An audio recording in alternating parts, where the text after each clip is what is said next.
So, guys, welcome to another episode of the Cover Point. And so let's just jump straight into it. So we are going to be previewing the World Cup finals after Pakistan beat out New Zealand in the semi-final one, and India lost to England in England. semi-finals two. So our first topic for today is going to be the predicted lineups. So Om, take us away. So I believe that Pakistan are going to play the same lineup because that is the best lineup, and yeah, that is the best lineup. And England might try to replace Chris Jordan with David Willey because David Willey was good against Pakistan in that in the series that they had prior prior to the World Cup, and Chris Jordan just poor. He wasn't good at he's mainly looked at as a death bowler, and he hasn't been good at death in this past year. The one thing which actually hasn't been talked about is how one-dimensional Chris Jordan is at the death. He Hmm. doesn't seem to have any other variation other than just going straight for the Yorker. Like, yeah, he has a very good Yorker, and if he nails it, he's one of the best death bowlers in the current era.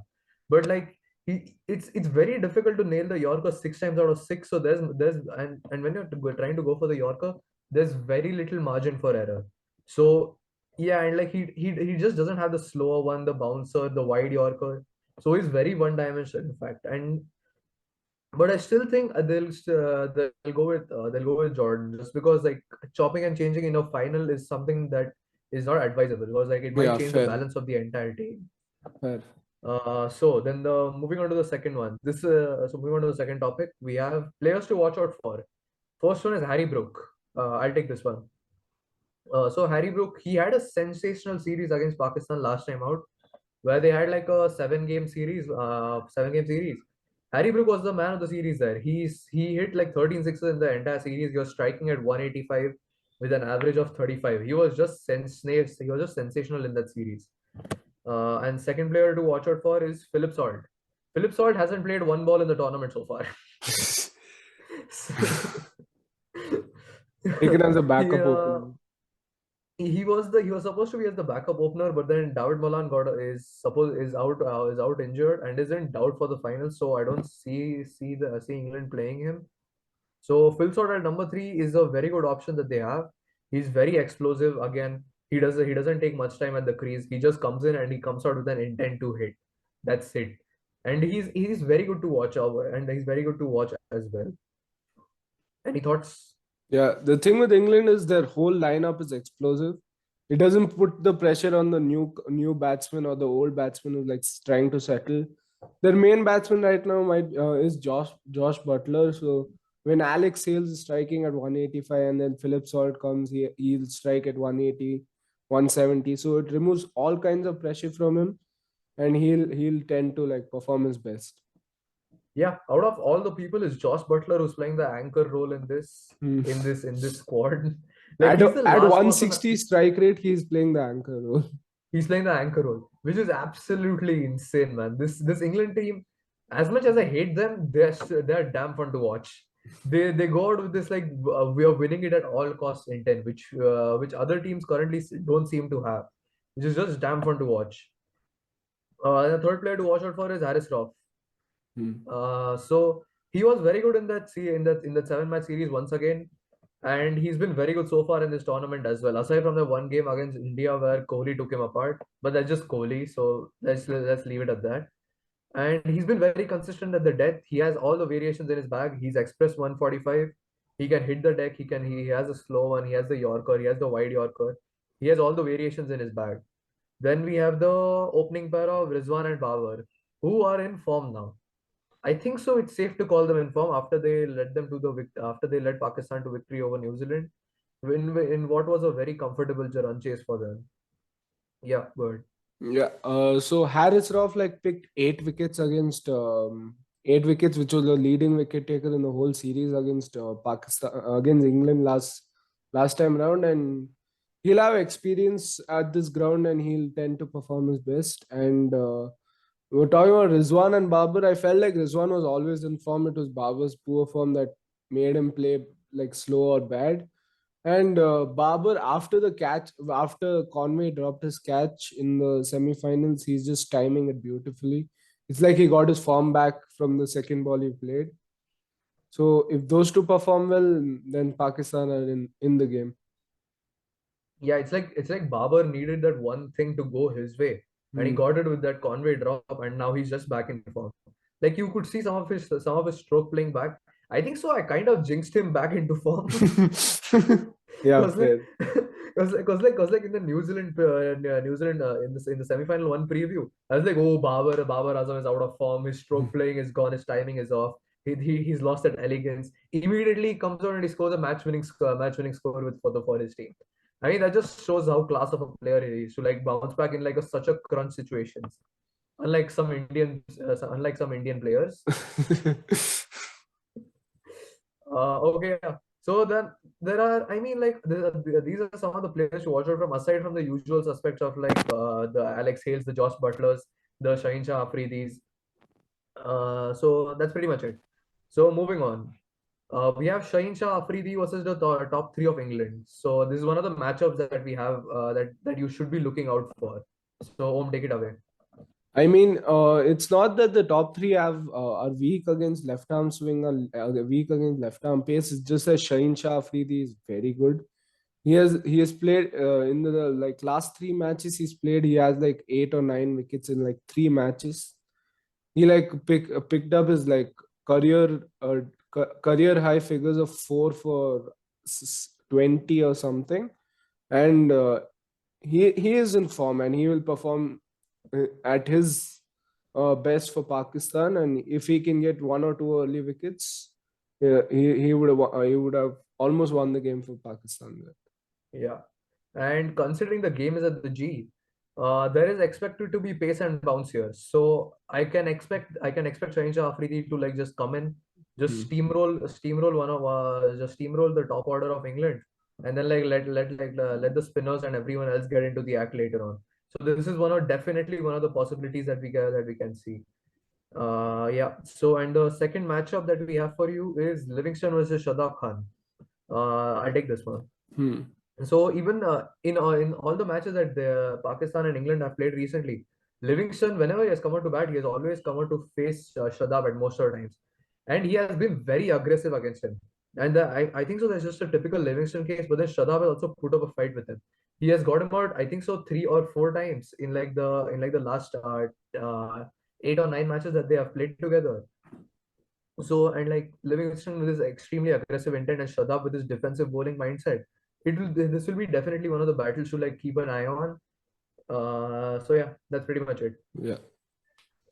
So like there are not that many matchups. So this is the quality content, guys, that you gotta come up with. But we have put in some time and research, time and effort into researching this episode. So guys, come on, please hit the subscribe button. We are desperate and we are making reels Hmm. also. So please go check out my Insta ID. Okay, so moving on to the next topic. How the teams have played the best cricket in the semifinals? You go. Do you want to take the England one Yeah, or do you want to take the Pakistan one? I'll take the England one. You take the Pakistan one. Okay, go ahead. Okay, so I mean, there's nothing to talk about. They chased down 170 in 16 overs. They kept the Indian openers for 32 runs in 33 balls. I mean, I wouldn't say they kept them. I mean, it was Indian batsmen's poor form, and they restricted India to 168. They were poor with Pandya, but Pandya's Pandya, so you can't stop him. And I mean, they just chased 170 in 16 overs. Nothing more I to mean, add like there. I wouldn't say our batting was poor as good as like their batting as their bowling was great. Fair. That's like I mean like their bowling was also very good. Hmm. Adil Rashid is one of the bowlers to Adil keep an Rashid eye on is. for England, but the match is the G, so we don't really know how the pitch conditions are going to be played out there. Whether spin will And be in effect or not, we don't know. yeah, the thing is, they have Livingston and Moeen Ali who are just going to chip in with the ball. Yeah, They're pretty good with the ball, and they mainly looked for they're mainly kept in the team for the batting efforts, but they're pretty good with the ball. About Livingston yeah. mostly. And And I think so. We should just look at how England just dominated us throughout the last match. Like they didn't give us space to breathe, man. That's how good they were. They just came out from ball one and they just like started dominating us. It was visible from ball one. That's how good they were. And I think so. And I think so. England has sleepwalked to the semi-final, to the finals. Like Yeah. they got very unlucky against Ireland as well. Like they were Yeah. in a pretty good situation. Mm. They were in a pretty good situation, but they just lost out due to DRS. Sorry, Duckworth Lewis. But then yeah, that's pretty much it. And like But then they were the lucky match, that the Australia match got washed out. that match also we can't really say who was gonna win. It was touch and go though. I mean, Australia were favorites though. Australia were the favorites, but like yeah, nah, come on. I still don't know how they didn't make it. Yes, same dude. Honestly, don't know. They still have the best lineup. Yeah, yeah, exactly. They still have the best lineup here. So yeah, that's pretty much it. Like England will just play dominant cricket and try to dominate you from ball one. That's how they played. Even though they like sleepwalk through the stage, now they're showing everyone how cricket is to be played at this stage, at this level right now. Then I'll take Pakistan. Pakistan like just this it's the same way. They didn't let New Zealand breathe throughout the innings. They just came from ball one and they just choked the New Zealand batters. Aside from Daryl Mitchell, who was excellent. Like he was the only one who could like get going on that pitch there. Like their bowlers was just excellent. Shaheen Shah Afridi once again throughout the power play got two crucial wickets of Finn Allen and Williamson. And then you have Harris Robb as well, like bowling like 2 overs in death. Mohammad Wasim didn't even complete his full quota. Nawaz chipped in with 2 overs and he picked up 1 wicket. So this is how they are. So this is how Pakistan will go through with like everyone contributing here and there, Mm. and their main pace force being like the main drivers of the team. And like this is how Pakistan just plays. They're reliant on the pace department, and like This reminds and the me of match the will. '92 Pakistan team. Even You they are were. jinxing it now. You're jinxing it now. Uh, I mean, it's pretty similar. They're like teams, how they are built, like how Pakistan's yeah, built through the years. They're not over reliant. They're very reliant on the pace bowling attack, and they never pace bowling attack never lets them down. It's mostly their they are batting. now less them down. Yep, agreed, 100%.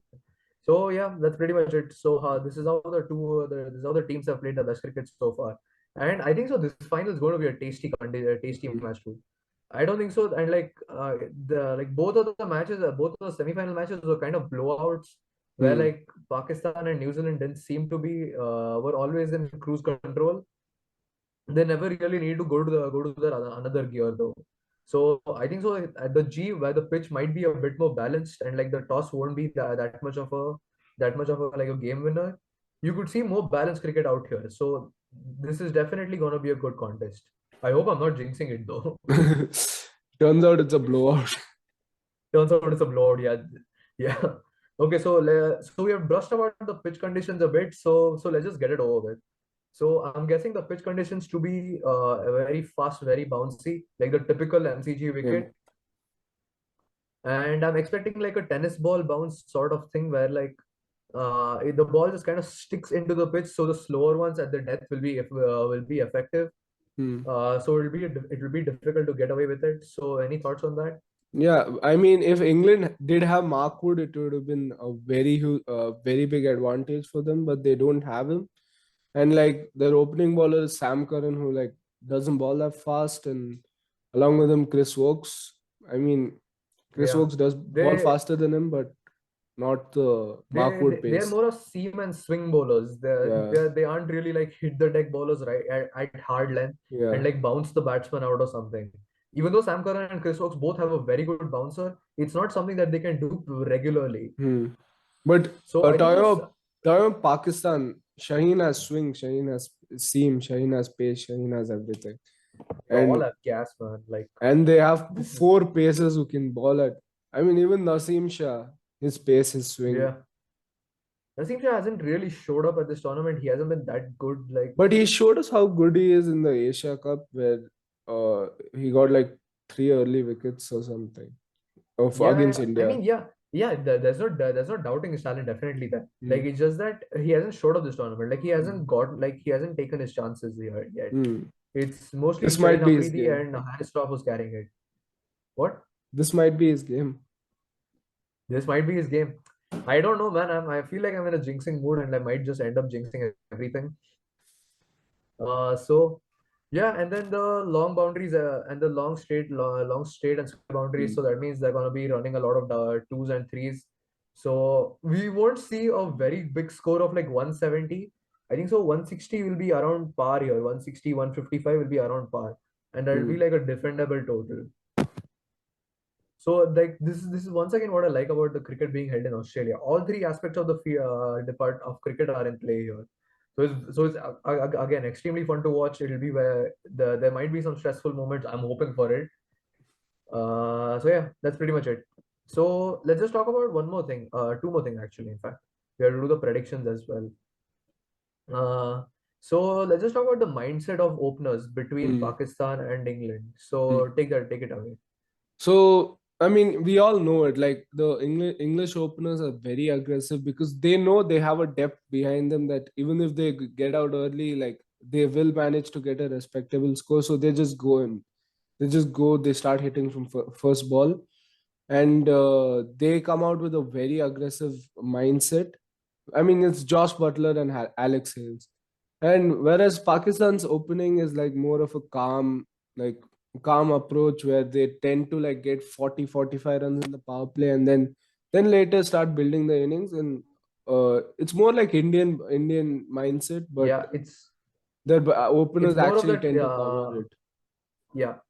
So it's more of like that consolidating at the top and then going hard at the end approach, Hmm. which India also does, but then Pakistan seem to do it better than us. Because they I mean the openers just don't waste balls. They like play at a 120, 130 strike rate in the power play and then increase it to 150.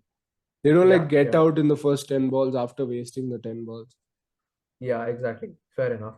And then one more thing like that we can like brush up upon is the batting depth of both the teams. Hmm. Pakistan have Mohammad Wasim Jr. coming in at number eight, which is a very good number nine. No, sorry, Hmm. no, yeah, Number eight, number number eight, eight, number eight. number eight. Yeah. So and he's also like he's a pinch hitter type who can just come in at the end and who can just like smash a few sixes or like a fours around. So Hmm. he's also like one of those players, and like England's batting depth is like We don't need to talk the best depth in it's this World Cup. it's not even funny now. It's not even funny at this point. क्या मजाक कर रहे हैं? The best depth in Chris this Jordan. World Cup. Easily. Exactly. They have Chris Jordan coming in at number 10, man. Like, and it's not like he's a Hmm. bad batsman. He can like He he can can also hit send. a few things around. He's a sensible batsman, like you Hmm. can call him that. They have Chris So Jordan. yeah, They have Sam Curran at 8. Sam Curran at eight. And, Exactly. and the The dude has guy was opened for opening for CSK CSK. at one point.